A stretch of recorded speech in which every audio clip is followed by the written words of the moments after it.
Good evening, welcome to YouthWorks. From Nakasongola to Rukungiri this week, we have Fiona Olichiliza, who has ventured into shoemaking, and her unisex African sandals are timeless. And I want to encourage the girls, the ladies out there, that we have no limitation not to succeed in whatever we do. The district was created in 1974 and was known then as North Kigezi District. Its name changed to Rukungiri District in 1980, a name derived from its chief town, Rukungiri. But why the focus on this 327,100 populated district? This week, we get to discover the vast experience and passion Fiona has in making African unisex sandals.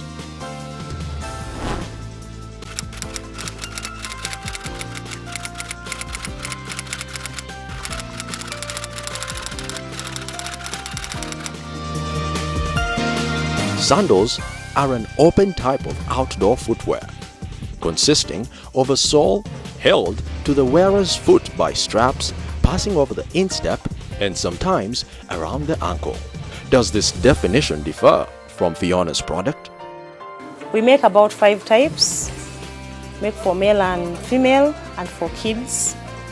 We have the Nemo slip-on sandals. Then we have the Gladiator sandals.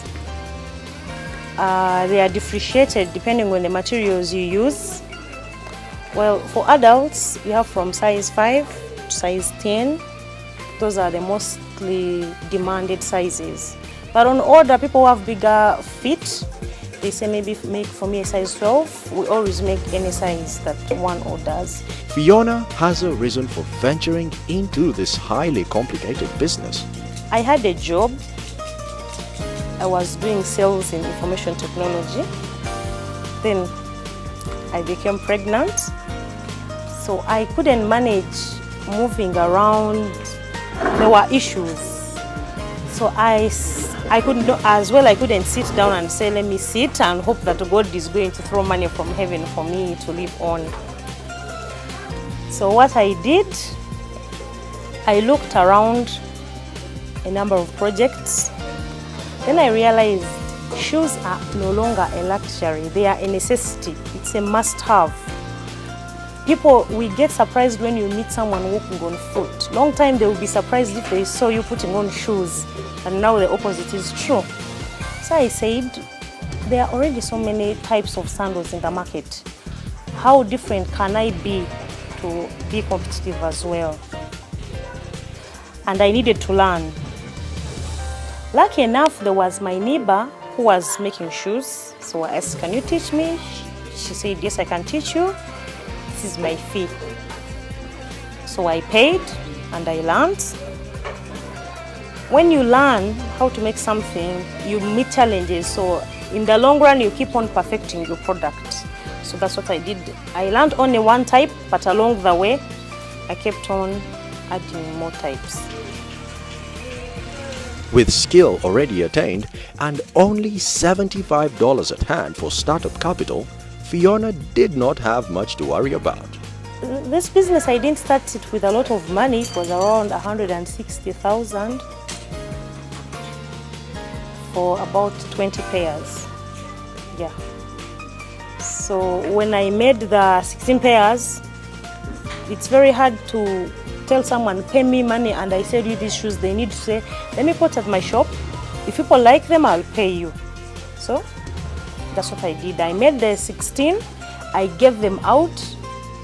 Other people paid me back, other people I gave them for free, so that in them putting them on, it was a form of publicity for my product.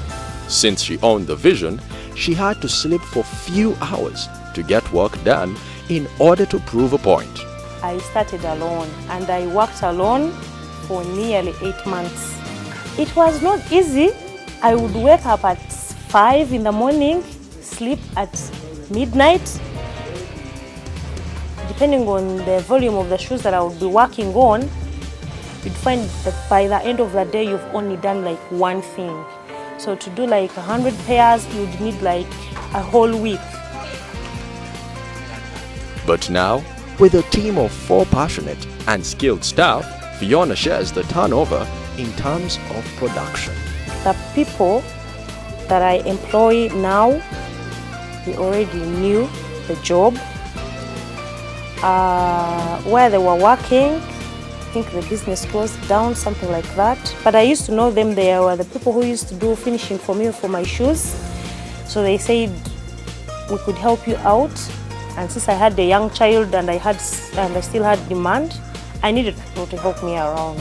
And instead of taking a week, I now take 2 days and I get a good product. We can make 100 pairs of shoes in 2 days. This young entrepreneur confidently exposes the uniqueness of her product. My sandals are timeless. Fit for a 60-year-old and good enough for an 18-year-old. The 18-year-old will put it on and feel in fashion, and the 60-year-old will put it on and won't feel like they are underdressing their age. You know, it's good for school-going children. It's good for the elderly. It's good for people who do office work, who want their feet to relax. It is good for pregnant women who cannot put on heels, because my shoe is smart enough to even go in an office.